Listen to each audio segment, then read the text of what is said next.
Hello students, class 7th बच्चों। आज हम आपकी हिंदी ग्रामर में दो टॉपिक पढ़ेंगे, संज्ञा और सर्वनाम। आपने क्लास 6 में ही पढ़ा था, वही है आपका संज्ञा और सर्वनाम का टॉपिक। ठीक है, तो सबसे बात आती है संज्ञा किसे कहते हैं और उसके कितने भेद हैं।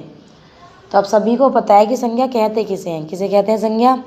किसी व्यक्ति, वस्तु, जीव, स्थान, गुण, भाव आदि के नाम को संज्ञा कहते हैं। ठीक है, यानी किसी भी व्यक्ति का, किसी भी वस्तु का, किसी भी जीव का, किसी स्थान का, किसी भाव का कोई भी नाम हो उसे हम संज्ञा कहेंगे। ओके, जैसे पुस्तक, लड़का, घोड़ा, दिल्ली आदि। संज्ञा के 3 भेद होते हैं। आप सभी को पता है संज्ञा कितने भेद होते हैं बच्चों? 3 भेद। कौन कौन से? व्यक्तिवाचक, जातिवाचक और भाववाचक। कौन कौन से भेद हैं? व्यक्तिवाचक, जातिवाचक और भाववाचक।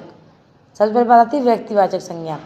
जो संज्ञा शब्द किसी एक ही व्यक्ति अथवा एक ही स्थान या एक ही पदार्थ का बोध कराए, यानी एक का बोध कराए। आपको सीधी सी बात ध्यान रखनी है बच्चों कि जो एक का बोध कराए वो होगा व्यक्तिवाचक। ठीक है, जो एक का बोध कराए वो क्या होगा? व्यक्तिवाचक। एक व्यक्ति का, एक स्थान का, एक भाव का, एक जगह का बोध कराए वो क्या होगा? व्यक्तिवाचक।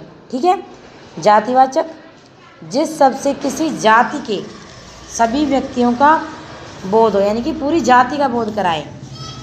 जैसे पूरी जाति का कैसे होगा? जैसे हाथी, मनुष्य। अब किसी, मान लो किसी हाथी का पर्टिकुलर नाम रख दिया।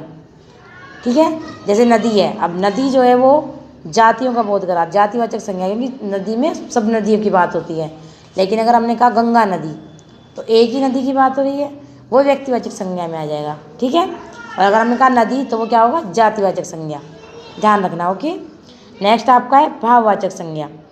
जिस शब्द से किसी पदार्थ या जीव के धर्म, गुण, भाव, दशा, कार्य का बोध हो उसे भाववाचक संज्ञा कहते हैं। जिस शब्द से किसी पदार्थ के या किसी जीव के गुण, भाव, दशा आदि का बोध हो उसे क्या कहते हैं हम? भाववाचक, यानी कि भाव के बारे में पता चले, वो आपकी भाववाचक संज्ञा कहलाती है। ठीक है, नेक्स्ट है आपका, फिर ये आपका संज्ञा पूरा हुआ।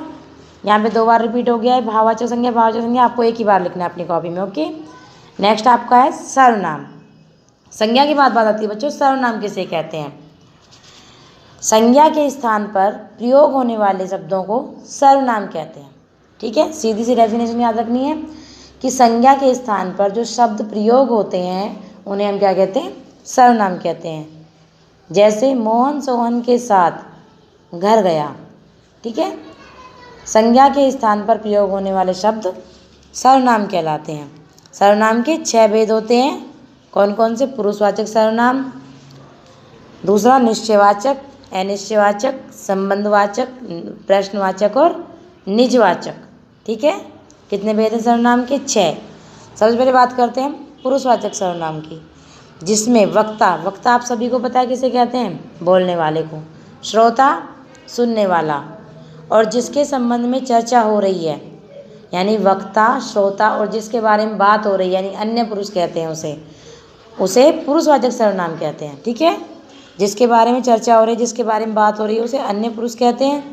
बोलने वाले को वक्ता और सुनने वाले को श्रोता, तो उसे पुरुषवाचक सर्वनाम कहते हैं। इसके 3 भेद होते हैं, उत्तम पुरुष, मध्यम पुरुष और अन्य पुरुष। उत्तम पुरुष में यानी कि जो पहले होता है, प्रथम होता है, मैं, हम।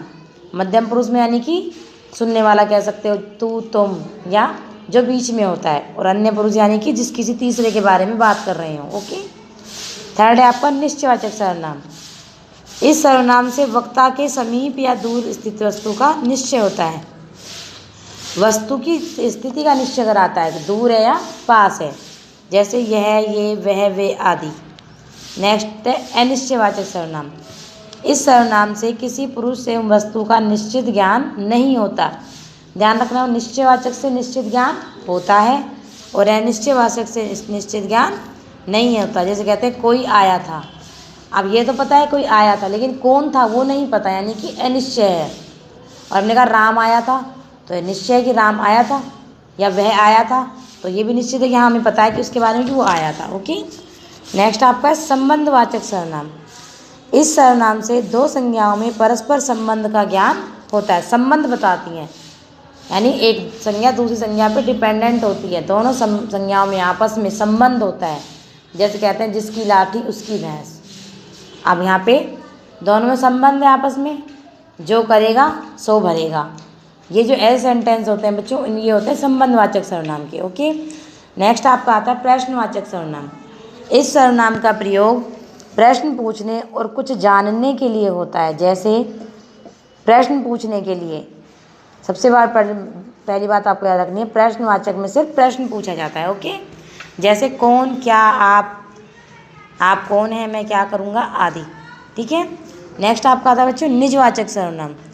जिन वाक्यों में सर्वनाम शब्दों का प्रयोग करता स्वयं अपने लिए, निज का मतलब होता है अपने लिए, स्वयं के लिए करता है, उसे निजवाचक सर्वनाम कहते हैं। जैसे मैं विद्यालय गया, यह अपनी पुत्री है, यह मेरा पुत्र है। यानी कि यहाँ पे वो अपने लिए प्रयोग कर रहा है। मैं विद्यालय गया, तो मैं जो है वो सर्वनाम है, वो अपने लिए प्रयोग कर रहा है। यह अपनी पुत्री है, जो अपनी शब्द है वो अपने लिए प्रयोग कर रहा है, तो इसलिए क्या होगा निजवाचक सर्वनाम।